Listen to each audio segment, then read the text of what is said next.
Assalamualaikum warahmatullahi wabarakatuh. Salam sejahtera buat Sobat Lean Whitening dimanapun berada. Oke, kita lanjutkan saja ceritanya. Tapi seperti biasa, jangan lupa bantu dulu Mimin tekan tombol like-nya. Terima kasih Tuan dan Nona. Gas. Bab 1806 sampai bab 1810. Wei Liang membawa lumpur obat Ye Chen yang telah digunakan untuk memurnikan pil penyebar darah dan penyelamat jantung kembali ke Jiuxuan Pharmaceutical sore itu. Dia menggunakan lumpur tersebut untuk memproduksi 700 kotak pil Jiuxuan Zhao Zhao. Kemudian, dia mengeluarkan 20 kotak dan mengunci sisanya di brankas.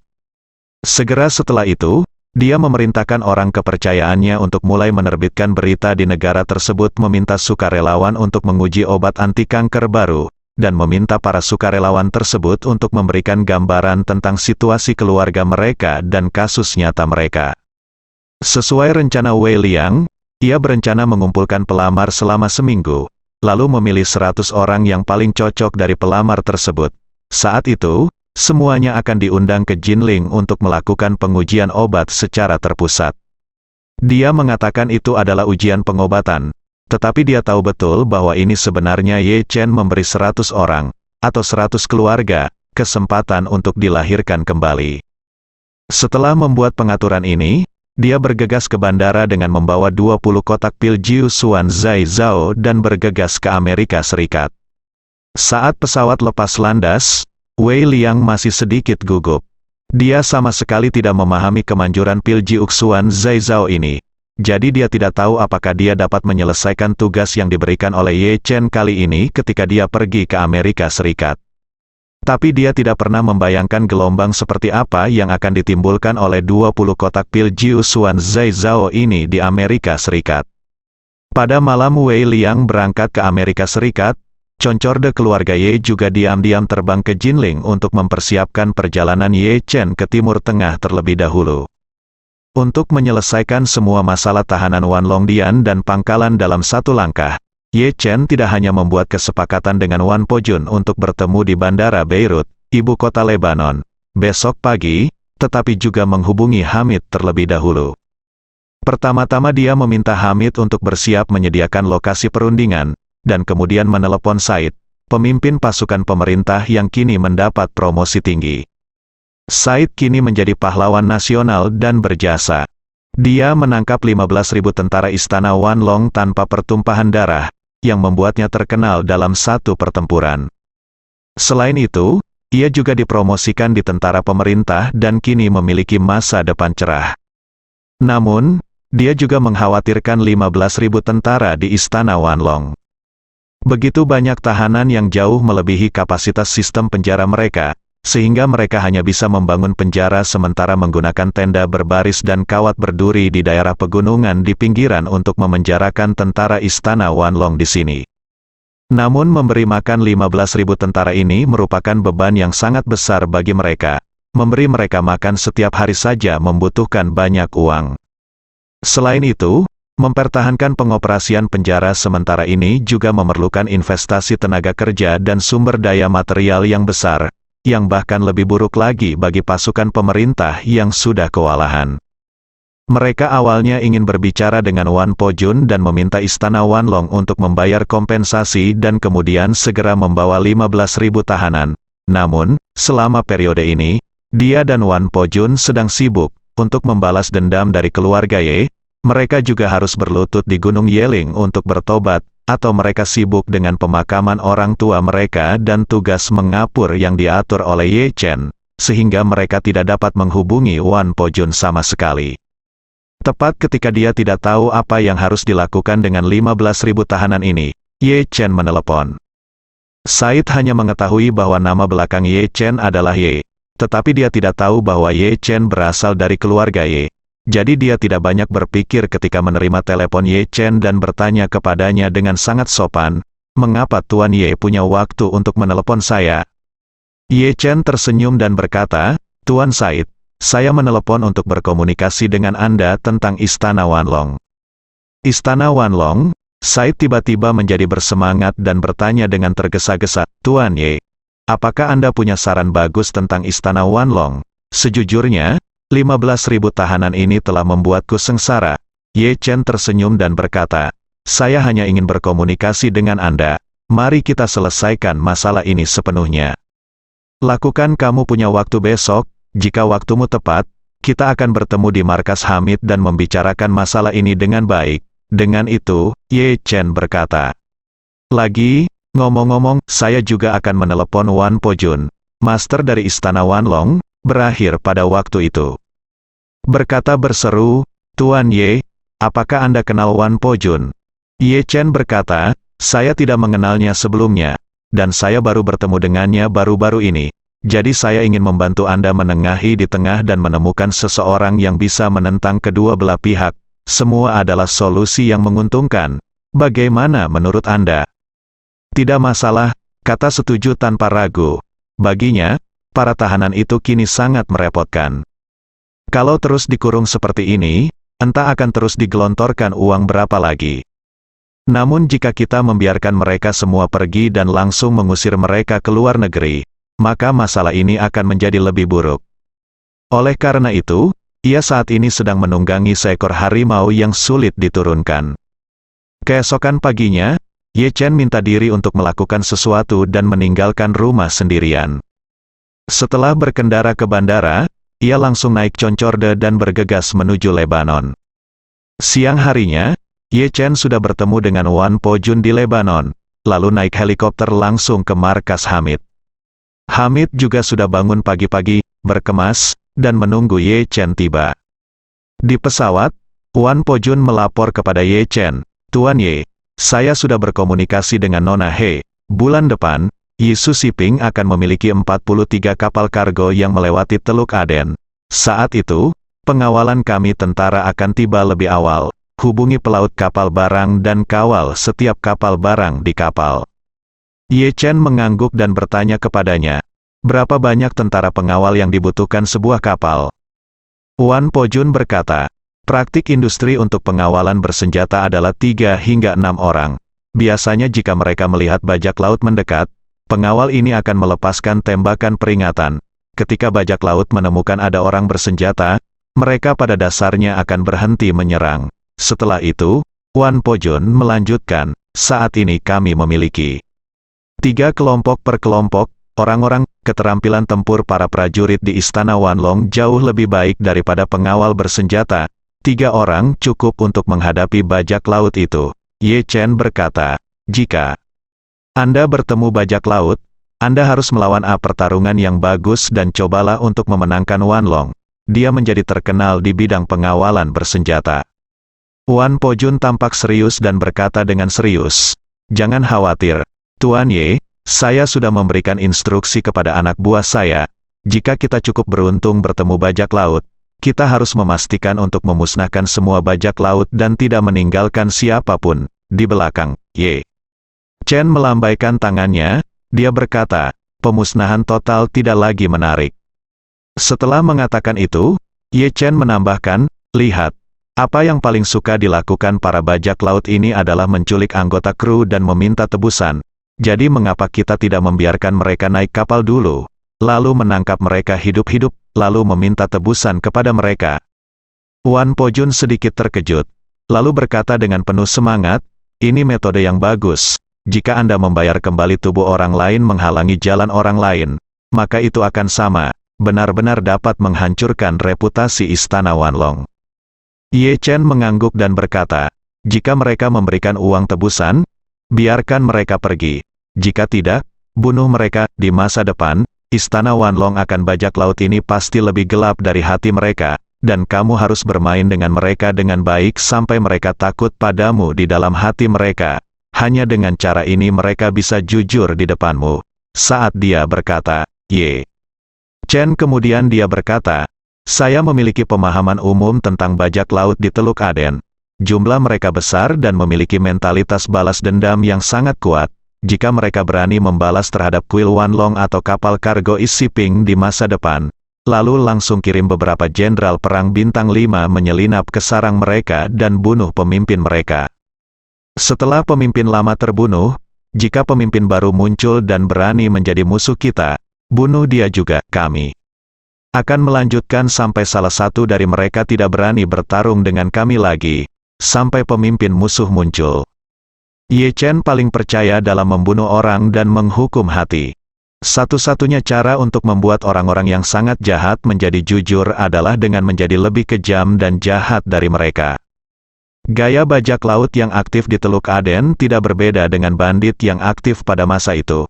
Membunuh dan mencuri barang adalah cara mereka untuk bertahan hidup. Dalam beberapa tahun terakhir, para perompak ini semakin merajalela, dan jumlah insiden pembajakan yang terjadi setiap tahun terus meningkat. Akhir-akhir ini telah mencapai titik di mana kapal kargo diserang hampir setiap hari, dan mereka sering berhasil. Ye Chen sering melihat berita perampokan bajak laut di berita, dan mereka sering menembak sandera, sehingga Ye Chen berharap Istana Wanlong dapat menggunakan kekuatan para dewa untuk turun ke bumi untuk membuat para bajak laut tersebut ketakutan dengan berita tersebut. Karena ini adalah tempat di luar hukum, itu tergantung siapa yang lebih kejam dari yang lain. Setelah puluhan menit penerbangan, pesawat hendak tiba di pangkalan Hamid. Saat ini, langit di timur tengah semakin cerah. Memanfaatkan terbitnya matahari, Wan Pojun menatap tajam ke beberapa dataran tinggi yang mengelilingi markas Hamid di depan. Ia selalu penasaran dengan pertahanan tong besi seperti apa yang dimiliki Hamid yang memungkinkan Istana Wanlong ada di sini. Ribuan tentara bayaran terbunuh. Namun, ketika dia melihat sekeliling, dia menemukan bahwa dataran tinggi dan lembah yang dikelilingi oleh dataran tinggi tersebut pada dasarnya tidak dapat dilihat sebagai pangkalan militer, dan bahkan sulit untuk melihat tentara. Satu-satunya sasaran besar yang terlihat adalah banyak truk yang mengangkut batu dan tanah, terus-menerus melewati celah gunung. Di luar itu, tidak ada yang bisa dilihat. Semakin dia tidak bisa melihat apapun, Wan Pojun semakin terkejut. Karena ini membuktikan bahwa Hamid telah memindahkan seluruh kekuasaannya ke dalam benteng permanen di dalam gunung. Sekalipun puluhan ribu pasukan menyerang, mereka tidak dapat menemukan sasaran sama sekali. Apalagi tidak ada yang tahu berapa banyak titik senjata yang tersembunyi di pegunungan tersebut. Apalagi berapa banyak senjata, amunisi, dan perbekalan makanan yang disimpan di sini. Saat dia terkejut, helikopter sudah terbang di atas lembah Hamid dan perlahan mendarat di tanah datar lembah tersebut. Rumah-rumah asli dan reruntuhan di lembah pada dasarnya telah dibersihkan, dan seluruh lembah kini pada dasarnya menjadi tanah datar.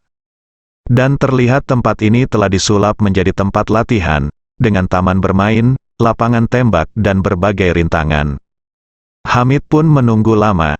Saat melihat Ye Chen turun dari helikopter bersama seorang Tionghoa, ia langsung maju ke depan dan menyapa dengan antusias, "Saudara Ye, kita bertemu lagi." Setelah tidak bertemu selama berhari-hari, Hamid membandingkan ke sebelumnya. "Berat badan saya bertambah, dan saya dapat melihat bahwa saya telah menjalani kehidupan yang sangat sehat akhir-akhir ini." Ye Chen tersenyum dan berkata, "Kakak sepertinya sedang dalam suasana hati yang baik. Hal baik apa yang terjadi padamu akhir-akhir ini?" Hamid berkata dengan serius, "Adalah hal yang baik untuk tidak bertengkar, dan kamu lihat itu menjadi semakin seperti bahwa di sini, pangkalan semakin aman budidayanya, semakin saya merasa nyaman." Ye Chen mengangguk, memperkenalkan Wan Pojun di sampingnya, dan berkata, "Ayo, saudara, izinkan saya memperkenalkan kepada Anda, ini Wanlong Diandian, Tuhan, Wan Pojun." Setelah mengatakan itu, dia berkata kepada Wan Pojun, "Pojun, ini Komandan Hamid, Istana Wanlong. Anda pernah mengalami beberapa konflik dengan saudara Hamid sebelumnya. Tapi itu semua sudah berlalu, sudah berakhir. Mulai sekarang, mari kita ubah sepenuhnya cerita dan ubah musuh menjadi teman." Wan Pojun mengambil langkah maju tanpa berpikir, mengulurkan tangannya, dan berkata dengan sopan, "Komandan Hamid, saya sudah mengagumi Anda sejak lama." Hamid memandang melihat Wan Pojun, dia merasa agak gugup. Meskipun dia sedikit bengkak sekarang, dia tidak terlalu bengkak sehingga dia berani meremehkan Wan Pojun. Lagi pula, Istana Wanlong memiliki puluhan ribu prajurit, dan banyak pula tuan. Meski kehilangan ribuan prajurit karena Hamid karena meremehkan musuh, namun kekuatan Istana Wanlong masih jauh lebih kuat dari Hamid. Apalagi Hamid sudah lama mendengar bahwa ada banyak master di Istana 10.000 Naga, dan dia juga sangat khawatir Istana 10.000 Naga akan membalas dendam padanya di masa depan.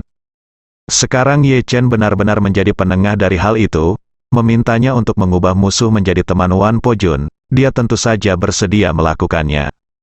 Jadi, dia buru-buru berjabat tangan dengan Wan Po Jun dan berkata dengan penuh semangat, "Halo, Tuan Wan, apa yang terjadi sebelumnya telah sangat menyinggung perasaan saya.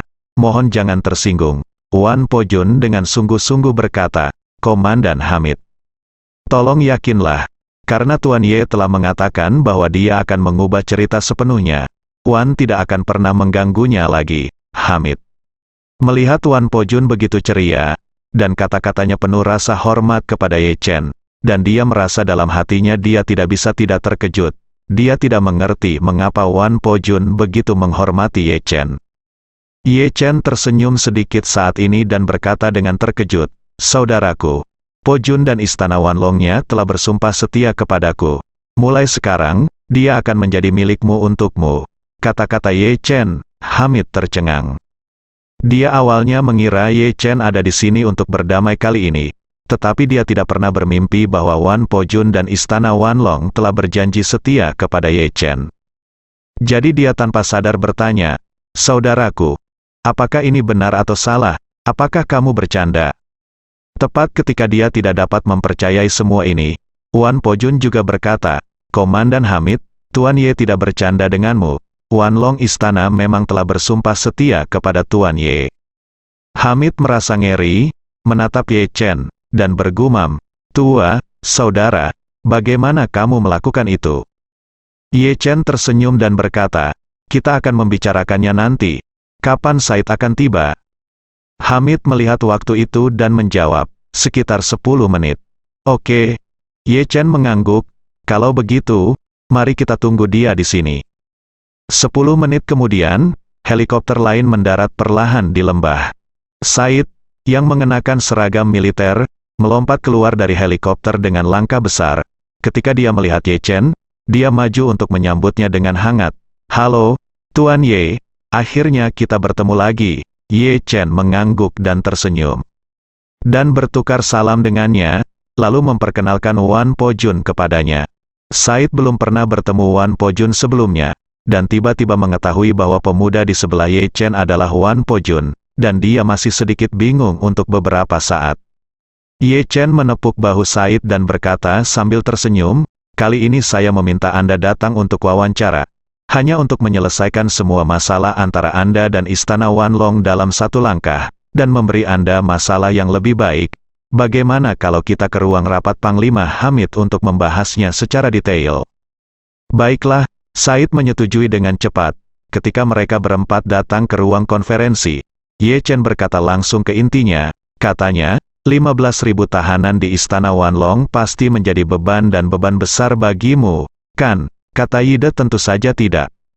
Ingin mengakuinya di depan Wan Po Jun, jadi dia berpura-pura santai dan berkata, "Sebenarnya, itu tidak masalah. Kami telah menetapkan tempat khusus untuk memenjarakan mereka, dan semuanya beres." Ye Chen tersenyum dan berkata, "Dikatakan, di sini hari ini, sebenarnya, baik aku, Hamid, atau bahkan Wan Po Jun bukanlah musuhmu, tetapi temanmu." Setelah mengatakan itu, Ye Chen berkata lagi, "Sejak After Meade berhasil mempertahankan serangan pemerintah pasukan dan kuil Wanlong, pasukan oposisi lainnya juga mulai gencar memperkuat pertahanannya. Kedepannya, mereka semua akan mengembangkan markas di pegunungan di tempat-tempat yang mudah dipertahankan dan sulit diserang. Akan sulit bagimu untuk mengalahkan mereka, dan kamu tidak ada bahaya bagiku untuk membela diri, dan situasi di masa depan hanya akan menjadi semakin pasif." Ekspresi Said tetap tidak berubah, tetapi dia benar-benar mengkhawatirkan masalah ini di dalam hatinya. Saat ini kedua belah pihak memang sedang menemui jalan buntu. Semula kebuntuan tersebut tidak membuat pasukan pemerintah terlalu cemas. Lagi pula mereka selalu merasa pihak lain sedang dalam tahap bertahan. Meski tidak ada cara untuk menyerang, mereka setidaknya akan mengambil inisiatif. Namun, apa yang terjadi di negara lain di Timur Tengah beberapa waktu lalu membuat mereka merinding. Negara itu baru saja mengalami perubahan besar, dan pihak pasif yang melawan gerilyawan di pegununganlah yang meraih kemenangan terakhir. Ini sangat merangsang saraf mereka dan tiba-tiba membuat mereka gugup. Saat ini, Ye Chen berkata dengan serius, "Katakan, jika Anda mau, Istana Wanlong bisa menjadi setengah dari sekutu Anda di masa depan." Said bertanya dengan heran, "Apa itu setengah sekutu?" Ye Chen tersenyum sedikit dan menjelaskan, "Mereka akan menjadi pelindung tubuh Anda, meskipun mereka tidak akan berpartisipasi dalam serangan Anda. Jika Anda dalam bahaya, mereka akan sepenuhnya membantu Anda. Anda bertahan dan mempertahankan serangan mematikan lawan." Selain itu, perubahan besar yang terjadi baru-baru ini di negara Timur Tengah tersebut sangat mengkhawatirkan Said dan para pemimpinnya. Namun, Ye Chen tiba-tiba berkata bahwa Istana Wanlong dapat membantu mereka mengoordinasikan pertahanan. Pikiran pertama Said adalah bahwa hal itu tidak mungkin. Dia tidak bisa menahan diri untuk tidak berkata, "Tuan Ye, Anda sendiri yang mengatakannya terakhir kali kita bertemu. Anda mengatakan bahwa untuk Istana Wanlong, situasi terbaik untuk Istana Wanlong adalah jika negara kita terus terluka dan kehilangan darah. Sekarang kami juga diminta untuk bekerja sama dengan Istana Wanlong dan membiarkan Istana Wanlong membantu kami dalam pertahanan kami. Bukankah ini sedikit tidak konsisten?" Ye Chen tersenyum dengan tenang dan berkata, "Tentu saja saya tidak akan menyangkal apa yang saya katakan sebelumnya, dan saya masih melakukannya sampai sekarang. Dari sudut pandang ini, bagi Istana Wanlong, semakin bergejolak Anda, semakin banyak keuntungan yang mereka dapatkan. Tapi pernahkah Anda berpikir bahwa bagi Anda, situasinya telah berubah secara dramatis?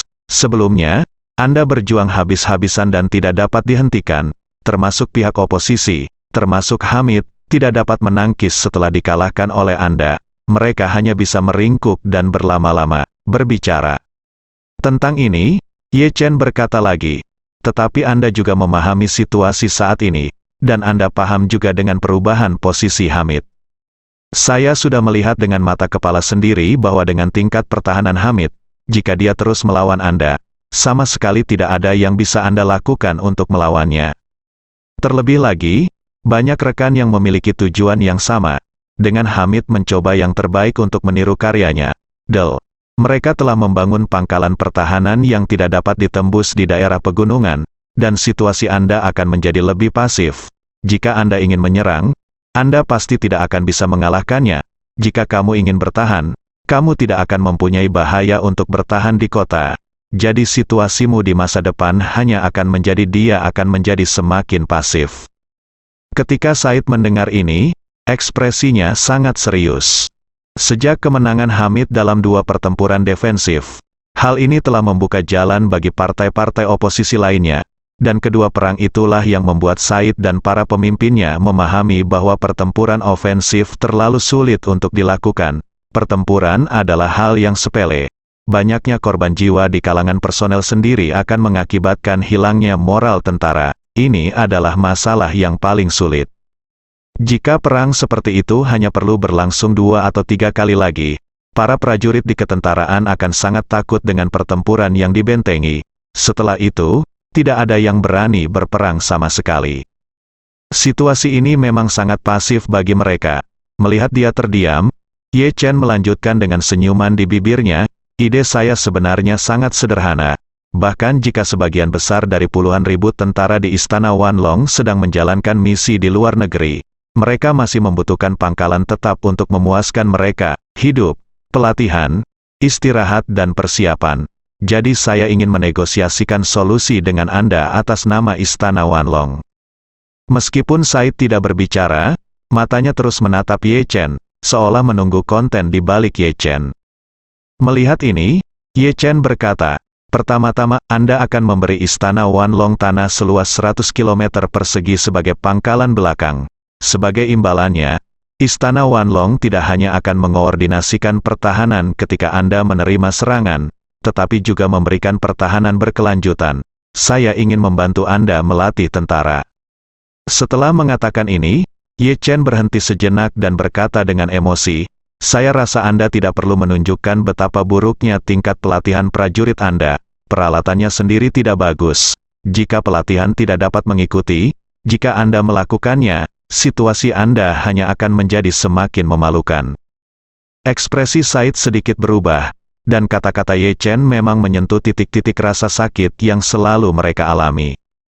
Tingkat tempur keseluruhan prajurit akar rumput sangat rendah, yang merupakan alasan utama mengapa mereka berulang kali gagal dalam pertempuran. Bagaimanapun, tingkat militer mereka secara keseluruhan sangat buruk, tingkat perwira mereka tidak baik, dan tingkat prajurit yang terlatih secara alami bahkan lebih buruk. Ye Chen melanjutkan saat ini, menurut pendapat saya, efektivitas tempur tentara umumnya bergantung pada 3 aspek. Yang pertama secara alami adalah tingkat senjata dan peralatan, yang kedua adalah tingkat kemampuan manajemen untuk merumuskan strategi dan taktik, dan yang terakhir dan terpenting adalah individu prajurit. Anda pasti pernah mendengar tentang kekuatan tempur dan tingkat tempur individu Istana Wanlong. Jika mereka membantu Anda melatih prajurit Anda, saya yakin tidak akan butuh waktu lama sebelum level prajurit Anda akan berubah secara kualitatif. Kata tiba-tiba ada ekspresi kerinduan yang tak terkendali di wajahnya. Kali ini, Ye Chen berkata lagi, selain itu, untuk menunjukkan ketulusan Istana Wanlong dan membuat Anda merasa lebih nyaman, saya pikir Anda dapat memilih lokasi markas Istana Wanlong antara ibu kota Anda dan daerah pegunungan utara. Dengan cara ini, Istana Wanlong berada di zona penyangga di tengah, yang seperti lapisan penghalang tambahan bagi Anda. Saat dia mengatakan ini, ekspresi Said menjadi sangat rileks. Karena tingkat pembangunan negara saat ini masih sangat tertinggal, maka perang antara mereka dan pihak oposisi pada dasarnya masih dalam kategori perang kontak jarak dekat, karena kurangnya senjata jarak jauh yang akurat, tidak peduli siapa yang ingin menyerang. Di sisi lain, mereka harus mengirimkan pasukan ke kota. Oleh karena itu, jika pangkalan Istana Wanlong terjepit di antara kedua belah pihak, itu memang dapat memainkan peran penyangga yang baik. Said akhirnya berbicara saat ini dan bertanya kepada Ye Chen, Tuan Ye, bagaimana kami bisa percaya bahwa Istana Wanlong akan membantu kami mengoordinasikan pertahanan kami? Jika Istana Wanlong membelot dan bergabung dengan oposisi, bukankah kita akan berada dalam bahaya yang lebih besar? Ye Chen melambaikan tangannya dan berkata dengan serius, mulai sekarang, situasi seperti ini tidak akan pernah terjadi di Istana Wanlong. Setelah mengatakan itu, Ye Chen memandang Wan Po-jun dan berkata dengan tenang, Po-jun, datang dan beri aku kesempatan. Yit, tolong jelaskan mengapa situasi ini tidak bisa terjadi. Wan Po-jun mengangguk dan berkata dengan serius, Istana Wanlong telah memulai transformasi internal. Mulai sekarang, bisnis tentara bayaran kami akan mematuhi peraturan internasional. Dengan kata lain, di masa depan, tentara bayaran kami bisnis hanya akan bekerja sama dengan pemerintah sah berbagai negara. Selain itu, kami tidak akan menerima perintah lain. Ye Chen memandang Said dan bertanya sambil tersenyum, Said, apa yang kamu lakukan? Apakah kamu mengerti? Wan Longdian adalah selanjutnya bersiap untuk membersihkan namanya sepenuhnya. Oleh karena itu, selama dia berada di negaramu, dia pasti akan bekerja sama denganmu. Jika dia bekerja sama dengan pihak oposisi, itu melanggar hukum. Hal seperti ini tidak akan pernah terjadi. Istana Naga pasti akan tidak repot-repot melakukannya. Setelah mengatakan itu, Ye Chen menambahkan, dan sejujurnya, di antara lawan-lawan ini, kecuali Hamid, yang menjalani kehidupan yang baik, tidak ada yang mengencangkan celana mereka. Sabuknya sedang berjuang untuk dibuat mencari nafkah. Pendapatan tahunan kuil Wanlong melebihi 10 miliar dolar AS. Menurut Anda untuk apa kelompok oposisi ini mempekerjakan mereka? Setelah mendengar ini, Said sudah mempercayai sebagian besarnya. Namun dari prinsip dasar negosiasi, ia tetap ingin berdiri teguh dan tidak menunjukkan sinyal yang terlalu memuaskan sedini mungkin, sehingga setidaknya bisa mengupayakan keuntungan lain. Jadi, dia berkata kepada Ye Chen, Tuan Ye, menurut saya kondisi ini tidak cukup bagi kita untuk memberikan tanah seluas 100 km persegi ke Istana Wanlong. Terlebih lagi, Istana Wanlong masih memiliki 15.000 orang. Tahanan ada di tangan kita, dan Istana Wanlong harus memberi kami penjelasan untuk ini.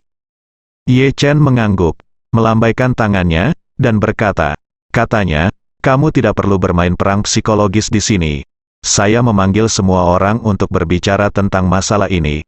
Hanya dengan harapan semua orang dapat membuka hati dan secara terbuka mendiskusikan solusi yang bermanfaat bagi satu sama lain, bukan hanya untuk memuaskan salah satu pihak atau pihak lainnya. Berbicara tentang ini, Ye Chen berkata lagi, setelah meninggalkan ini ruangan, saya harap Anda, Wan Po-jun dan Hamid semua bisa mendapatkan sesuatu. Hamid menginginkan perkembangan yang stabil, Wan Longdian menginginkan pangkalan belakang. Dan Anda ingin apa yang kami inginkan adalah mengurangi musuh yang kuat dan menambah sekutu, katanya tanpa sadar bertanya. Tuan Ye, mengapa tidak menambahkan 2 sekutu? Ye Chen tersenyum dan berkata, kalau begitu, Anda harus melihat apa yang dipikirkan Hamid. Hamid tertawa saat ini dan berkata, yang saya inginkan adalah tetap berada di halaman yang sama dengan mereka, dan tidak saling mengganggu atau menyerang satu sama lain. Pada saat yang sama, saya harus terus bertahan di kubu lawan. Jika saya langsung mengubah sifat saya, tim di bawah pasti tidak akan mudah untuk memimpin. Ye Chen mengangguk dan berkata sambil tersenyum, dalam hal ini, saudaraku, kamu menentang di permukaan, tetapi sebenarnya kamu netral. Itu benar. Itu benar. Hamid tersenyum dan berkata, sejujurnya, saudaraku ya, setelah disenggol olehmu, aku sekarang kecanduan menggali gua dan tidak ingin berkelahi sama sekali. Ye Chen menatap Said dan berkata sambil tersenyum, kamu lihat, bukankah ini bagus? Kata mengerucut bibirnya dan terdiam beberapa saat, lalu bertanya, bagaimana dengan para tahanan? Ye Chen tersenyum dan berkata, sederhana saja, Istana Wanlong akan membayarmu 1 orang dan 1 orang. Kompensasi $10.000 AS untuk 15.000 orang setara dengan $150 juta AS. Dengan uang ini, itu akan cukup bagi Anda untuk menambah jumlah pasukan Anda dan pada saat yang sama meningkatkan senjata dan perlengkapannya. Wan Po-jun bahkan berpikir bahwa masalah ini mungkin membutuhkan lebih dari $1 miliar AS untuk diselesaikan. Tetapi dia tidak menyangka bahwa Ye Chen hanya menjanjikan pihak lain 150 juta begitu dia membuka mulutnya. Said jelas sedikit kecewa.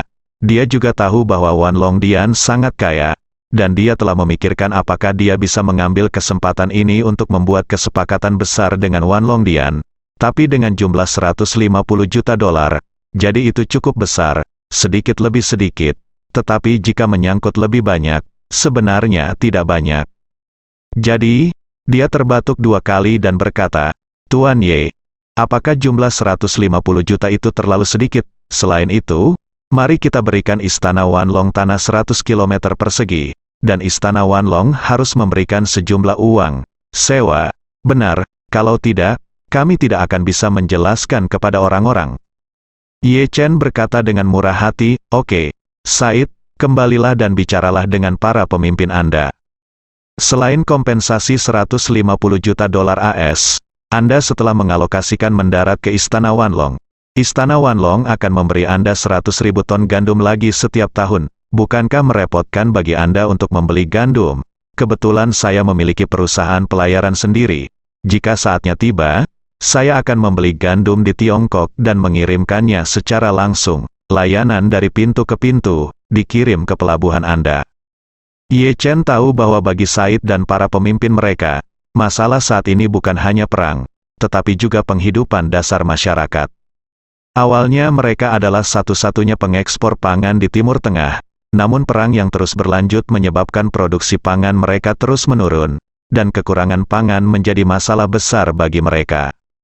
Harga 100.000 ton gandum hanya di atas 200 juta yuan, atau kurang dari $40 juta AS. Namun bagi mereka, harga gandum impor dari luar negeri tidak terlalu mahal. Apalagi keadaan keuangan mereka saat ini sangat buruk. Memberi mereka 100.000 ton gandum setahun memang sangat bermanfaat bagi mereka. Memberi makan lebih dari 200.000 orang bukanlah masalah. Setelah Said memikirkan semua kondisi yang ada di pikirannya, dia sudah membuat penilaian sendiri jauh di dalam hatinya. Dia merasa bahwa kesepakatan ini sangat hemat biaya, dan untuk dirinya sendiri. Tidak hanya dia mendapatkan banyak keuntungan, tapi dia juga mendapatkan banyak keuntungan, juga menghasilkan lebih banyak uang. Sekutu yang kuat jelas merupakan hal yang baik. Dan dia juga tahu betul bahwa alasan mengapa dia mampu menangkap lebih dari 10.000 tentara istana Wanlong bukan karena kemampuannya sendiri, tetapi karena bantuan Ye Chen. Oleh karena itu, saat ini, dia terlalu malu untuk terus tawar-menawar dengan Ye Chen. Jadi dia berkata, "Tuan Ye, saya perlu meminta instruksi dari pemimpin. Jika pemimpin tidak keberatan, masalah ini akan diselesaikan." Said mengambil telepon satelitnya dan keluar dari ruang konferensi Hamid di dalam gunung. Dia memberikan masukan yang jujur kepada pemimpinnya melalui telepon. Pimpinan Said sangat puas dengan pertahanan kooperatif Wanlong Dian, membantu melatih tentara, dan secara aktif meminta kondisi untuk tetap berada di zona penyangga. Bagaimanapun, hal ini memang dapat meningkatkan keselamatan mereka dan menghilangkan kecemasan mereka saat ini. Kompensasi sebesar 150 juta dolar AS dan syarat 100.000 ton gandum per tahun membuatnya semakin senang. Apalagi ada klausul bonus di dalamnya, yaitu netralitas sebenarnya Hamid. Hamid adalah orang yang memiliki kekuatan komprehensif terkuat di antara oposisi saat ini. Jika dia tidak bisa mengambil inisiatif melancarkan serangan, maka pasukan pemerintah akan mempertahankan tekanan tersebut, akan sangat lega. Oleh karena itu, dia segera membuat keputusan melalui telepon dan menyetujui persyaratan Ye Chen. Said menerima persetujuan dan kembali ke ruang konferensi dengan gembira. Dia segera berkata kepada Ye Chen dan Wan Pojun, "Tuan Ye dan Tuan Wan, para pemimpin kami baru saja menyetujui persyaratannya. Jika tidak ada pertanyaan lain, silakan ikuti aku. Ayo pergi ke Damaskus untuk menandatangani perjanjian." Ye Chen melihat waktu dan tersenyum, "Aku harus segera kembali ke Tiongkok, jadi aku tidak akan pergi bersamamu." Setelah itu, dia berkata kepada Wan Pojun, "Pojun, pergilah, tetapkan persyaratan khusus dengan mereka, juga kapan harus membayar, bagaimana cara membayar, dan kapan harus melepaskannya. Sedangkan untuk masalah makanan, kamu tidak perlu khawatir. Biarkan mereka melihat pelabuhan mana lebih cocok untuk menerima barang. Lalu saya akan langsung mengatur kapal kargo untuk mengantarkan makanan." Wan Pojun buru-buru berkata, "Tuan Ye, bagaimana Anda bisa khawatir tentang masalah makanan? Biarkan saya yang menanganinya." Ye Chen melambaikan tangannya. 100.000 ton makanan bukan untuk Anda atau untuk saya. Apa-apaan ini, saya sudah memiliki perusahaan pelayaran di sini dan banyak teman domestik. Seharusnya relatif mudah untuk memperoleh atau mengirimkan kapal pada saat itu. Jadi Anda tidak perlu untuk terlibat. Setelah Said dan yang lainnya memberi Anda tanah, Anda pasti harus menghabiskan banyak sumber daya keuangan, sumber daya material, dan energi untuk konstruksi, jadi fokus saja pada ini. Wan Pojun mengangguk penuh rasa terima kasih dan bertanya, "Tuan Ye, apakah Anda ingin melihat masalah pemilihan lokasi?" Ye Chen melambaikan tangannya dan berkata dengan santai, "Anda pasti tahu lebih banyak tentang pertarungan daripada saya, jadi spesifiknya adalah terserah Anda untuk memutuskan lokasinya." "Oke," Wan Pojun berkata tanpa ragu-ragu, "kalau begitu, kemajuan apapun akan dilaporkan kepada Anda tepat waktu." Wan Pojun berkata kepada bawahannya, baik Hamid maupun Said memiliki ekspresi tegas. Mereka penasaran. Ye Chen awalnya berada di seberang istana Wanlong.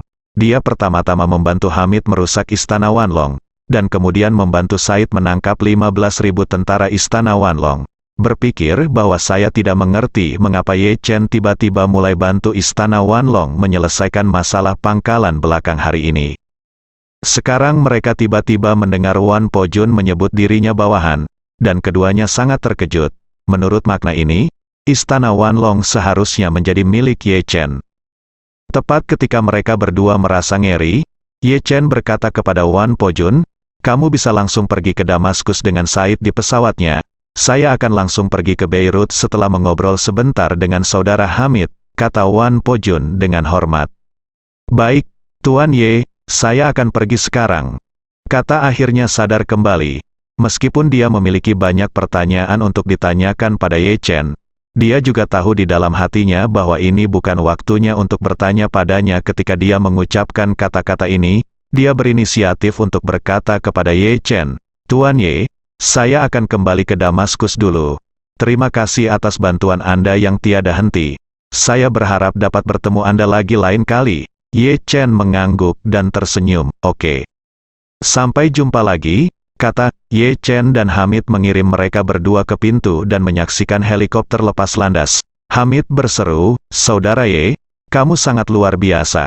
Kenapa Istana Wanlong yang terkenal tiba-tiba menjadi bawahanmu?" Ye Chen bertanya sambil tersenyum, "Pernahkah kamu mendengar tentang tindakan Istana Wanlong beberapa waktu lalu?" Hamid menggaruk kepalanya, "Informasi di tempat saya relatif terbatas. Baru setelah Anda mengatakan bahwa Anda ingin membawa Wan Po Jun untuk bernegosiasi, saya secara khusus menanyakan tentang situasi Istana Wanlong saat ini. Saya mendengar bahwa mereka telah memakannya, salah satu yang terbaik di Tiongkok. Keluarga besar teratas di negara ini memaksa keluarga itu menyerahkan setengah dari asetnya. Benar atau tidak?" Ye Chen berkata dengan bangga, "Sebenarnya, mereka tidak memakan keluarga itu, tetapi dimakan oleh keluarga itu, dan dia adalah kepala keluarga itu." Setelah mengatakan itu, Ye Chen menoleh, menatap Hamid yang terkejut, dan berkata sambil tersenyum, "Saudaraku, selama Istana Wanlong ada di sini, kamu bisa menjadi orang kayamu dengan ketenangan pikiran. Apa yang bisa saya lakukan padamu?" Hamid kembali sadar dan buru-buru berkata, "Saudaraku, sejujurnya, saya benar-benar tidak mengerti bagaimana cara berkembang di masa depan. Bisakah kamu beri aku jalan yang jelas, Ye?" Chen He tersenyum dan berkata, "Apa yang tidak jelas tentang ini? Mengingat situasimu saat ini, aku akan memberimu 10 kata." Hamid buru-buru bertanya, "10 kata yang mana?" Ye Chen menyingkirkan kata-katanya, tersenyum dan berkata dengan serius, "Duduklah di gunung dan saksikan harimau berkelahi, dan dapatkan kekayaan dalam diam." Hamid menggumamkan 10 kata ini di mulutnya sendiri, yang sepertinya seperti membersihkan awan dan melihat langit biru, tetapi itu sepertinya agak tidak jelas. Jadi, dia bertanya dengan rendah hati, "Saudaraku, saya tidak punya masalah jika saya bersikap netral, tetapi saya takut mereka akan mengalahkan rekan-rekan saya satu persatu, dan pada akhirnya saya akan menjadi satu-satunya yang tersisa. Mereka pasti tidak akan mentolerir aku kalau begitu." Ye Chen mengangguk dan berkata, "Jadi, inilah mengapa aku ingin berbicara denganmu sendirian." Hamid tahu bahwa Ye Chen pasti memiliki hal lain untuk dijelaskan kepadanya secara pribadi. Jadi dia buru-buru berkata, "Saudaraku, aku ingin mendengar detailnya." Ye Chen berkata, "Saya baru saja mengatakan bahwa Anda sebenarnya netral. Saya baru saja mengatakannya kepada Said. Faktanya, posisi Anda dan Wan Po Jun harus sepenuhnya merupakan bayangan cermin. Tentara Wan Po adalah netral demi kepentingan pemerintah, dan Anda harus netral demi kepentingan rekan-rekan Anda. Wan Po Jun hanya akan membantu mereka bertahan di masa depan, bukan menyerang. Kamu juga sama. Kamu harus membantu teman-temanmu yang malang dalam bertahan, tapi kamu tidak bisa melakukannya secara terang-terangan, dan kamu tidak akan pernah bisa melakukannya secara langsung saat mereka bertarung. Cara terbaik untuk melakukan intervensi adalah membantu mereka memperkuat pertahanan mereka sebelum perang. Jika mereka benar-benar mulai berperang, maka Anda harus menerapkan 10 kata yang baru saja saya katakan dan jangan pernah melakukan intervensi. Jadi, untuk mencegah Anda dari ini teman-teman malang dikalahkan satu persatu. Anda ingin membuat teman-teman malang Anda lebih kuat, tetapi Anda juga harus mengingatkan mereka bahwa karena mereka telah memilih untuk mendominasi gunung, mereka tidak boleh terlalu serakah dan mengatur sepertiga milik Anda sendiri. Akre baik, bumi, jangan berpikir untuk melawan mereka sampai mati. Yang terbaik adalah jika Anda berdua dapat melanjutkan kebuntuan untuk waktu yang lama. Ini sebenarnya adalah situasi terbaik untuk Anda. Hamid mengangguk ringan dan berkata, "Saya mengerti kamu. Itu yang kamu bicarakan, saudaraku." Sambil mengatakan itu, dia berkata dengan sedikit khawatir, "Tetapi jujur saja, orang miskin seperti saya tidak punya banyak uang. Jika kita membiarkan mereka melakukan pembangunan infrastruktur, saya khawatir mereka tidak akan mampu membelinya." Ye Chen bertanya kepadanya, "Dari mana dana harian untuk angkatan bersenjata seperti Anda berasal?" Hamid menjelaskan, sebagian besar dana berasal dari bantuan luar negeri, dan sejumlah kecil berasal dari pengendalian beberapa sumber daya dan keluaran di daerah tersebut, seperti makanan, minyak, del, Anda dapat menghasilkan uang dengan menjual bahan-bahan ini. Ye Chen mengangguk dan berkata, kalau begitu, gunakan tim teknik Anda untuk membuat kesepakatan dengan mereka dan bantu mereka membangun infrastruktur dengan harga yang sedikit lebih rendah. Jika mereka tidak punya uang, biarkan mereka menukarnya dengan makanan dan minyak.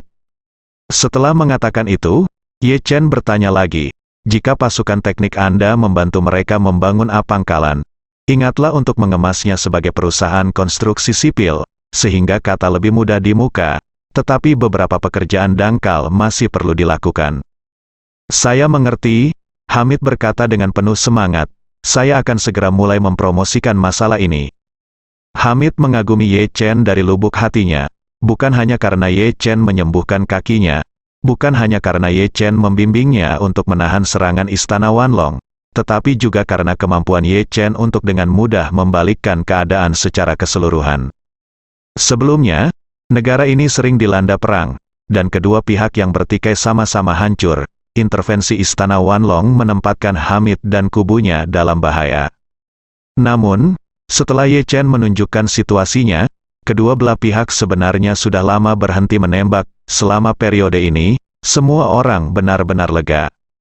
Sekarang, Ye Chen memasukkan kembali Wanlong Dian dan menempatkannya pada posisi bertahan yang terkoordinasi. Ini hanya menutupi lemahnya pertahanan Said.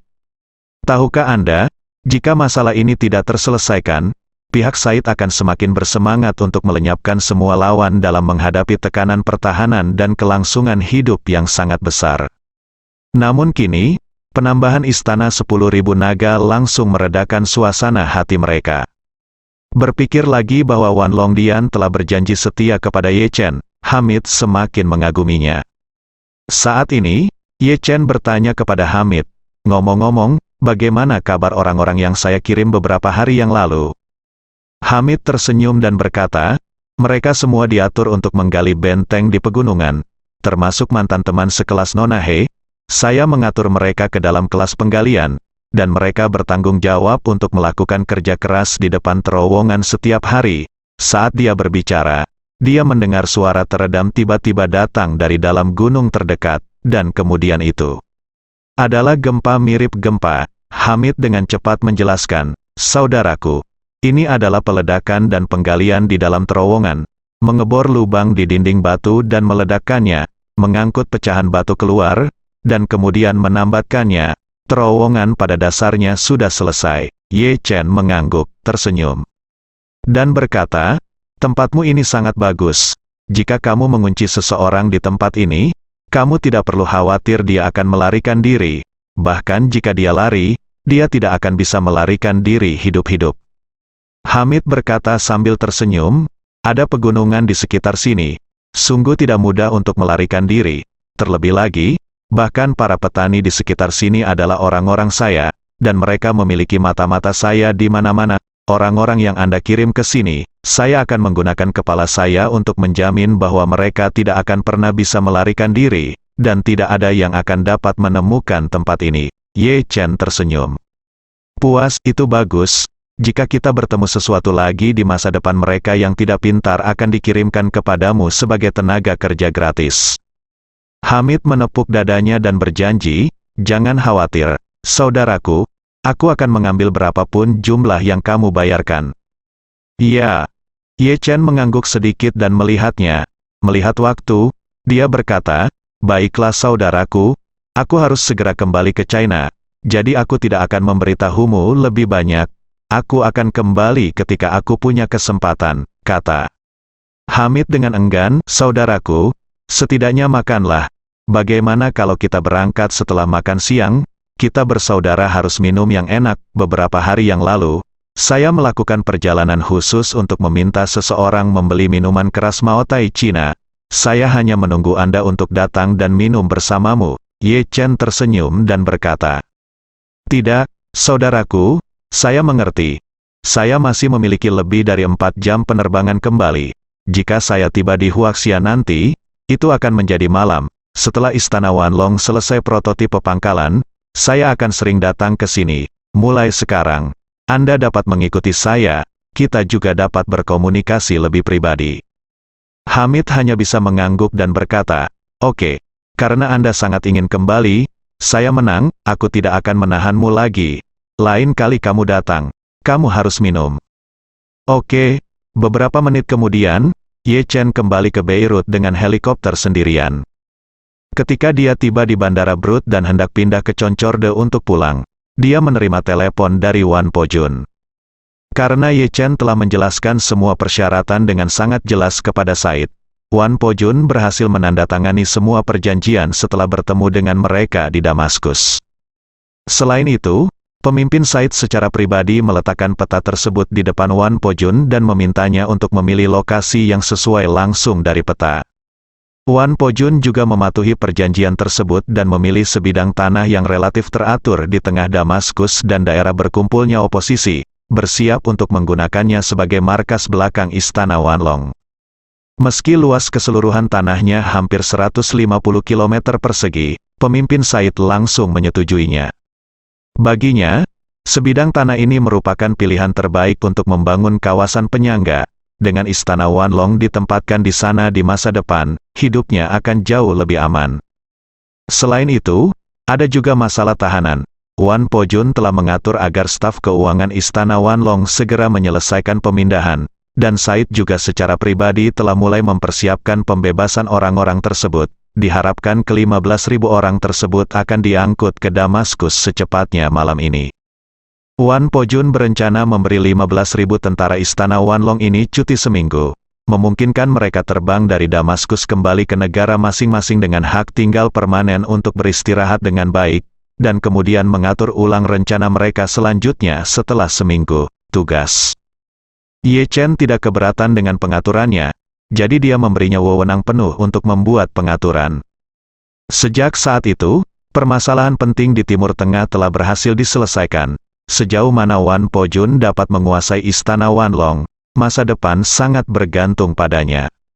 Di belahan dunia lain, Wei Liang bergegas ke Washington dengan 20 kotak pil Jiu Xuan Zai Zhao. Setelah turun dari pesawat, dia segera menghubungi perusahaan hubungan masyarakat yang bertanggung jawab untuk mengatur keadaan dan membuat janji dengan penanggung jawab FDA untuk makan malam. Pihak lain hanya berjanji untuk pergi makan dan tidak berjanji untuk menyelesaikan masalah apapun. Jadi Wei Liang membayar $50.000 AS untuk ini. Dari $50.000 AS, perusahaan PR memperoleh $20.000 AS, dan sisanya $30.000 AS masuk ke kantong penanggung jawab. Hal semacam ini adalah operasi abu-abu yang sangat umum di Amerika Serikat, berada di zona ambigu antara normal dan ilegal, sehingga ini juga merupakan sarana bagi pejabat publik Amerika untuk menghasilkan pendapatan. Yang harus dilakukan Wei Liang adalah mendorong pil Jiu Xuan Zai Zhao ke pihak lain sebanyak mungkin selama makan ini, dan kemudian mencoba membujuk pihak lain untuk melakukan tes narkoba untuk pil Jiu Xuan Zai Zhao, bahwa tidak ada efek samping toksik. Mereka dapat melakukan uji klinis dalam skala kecil, sehingga mereka dapat dengan cepat melihat efek dari pil Jiu Xuan Zai Zhao. Begitu mereka memastikan bahwa pil Jiu Xuan Zai Zhao memang memiliki efek terapeutik yang baik terhadap kanker, mereka secara alami akan menyadari betapa berharganya obat ini, dan pada saat yang sama, kesadaran dan pengakuan mereka terhadap Jiu Xuan Pharmaceuticals akan meningkat. Untuk mengurangi risiko semaksimal mungkin, perusahaan humas memilih tempat makan di restoran kecil yang mereka buka. Restoran kecil ini terletak di pinggiran kota Washington. Restoran ini diiklankan sebagai restoran dengan keanggotaan penuh, sehingga hanya menyediakan layanan kepada anggotanya sendiri. Restoran ini juga telah menutup secara permanen saluran pendaftaran anggota baru untuk memfasilitasi hubungan masyarakat, perusahaan untuk menyelenggarakan pertemuan khusus tersebut. Ketika Wei Liang bergegas ke restoran, penanggung jawab yang menemuinya belum juga datang. Seorang petugas hubungan masyarakat berpakaian seperti pelayan berkata kepadanya, "Tuan Wei, Tuan Smith tertunda karena sesuatu. Ini akan memakan waktu sekitar 20 menit untuk tiba. Silakan duduk sebentar." Wei Liang mengangguk ringan dan melihat ke arah pihak lain. Berdasarkan pengaturan, saya duduk dulu. 20 menit berlalu, dan pihak lain masih belum muncul. Staf humas mengatakan kepadanya bahwa pihak lain mungkin memerlukan waktu sekitar 20 menit. Meskipun Wei Liang sedikit cemas, dia tetap setuju. Tanpa diduga, setelah menunggu 1,5 jam, pihak lain masih belum muncul. Setelah menunggu selama 2 jam, rombongan lainnya akhirnya tiba. Petugas hubungan masyarakat membawa pihak lain ke Wei Liang dan memperkenalkannya. Tuan Wei, ini Tuan James Smith pria. Bernama James Smith adalah seorang pria kulit putih parubaya berusia 40-an. Ketika dia melihat Wei Liang, berkata dengan malu-malu, "Saya minta maaf, Tuan Wei, karena membuat Anda menunggu begitu lama. Saya punya beberapa hal di rumah yang perlu saya tangani." James Smith tampak sedikit malu. Rambutnya sedikit berantakan, dan bintang pertama di kemejanya kancingnya telah hilang. Hanya menyisakan seutas benang pendek, dan dasinya sepertinya telah terkoyak dan terbungkus miring di dalam jasnya. Wei Liang sedikit terkejut. Dia merasa bahwa seseorang setingkat Smith pastilah anggota kelas atas di Amerika Serikat, dan mungkin anggota dari beberapa kalangan atas. Lagi pula, dia memiliki kekuatan yang besar dan status sosial yang tinggi.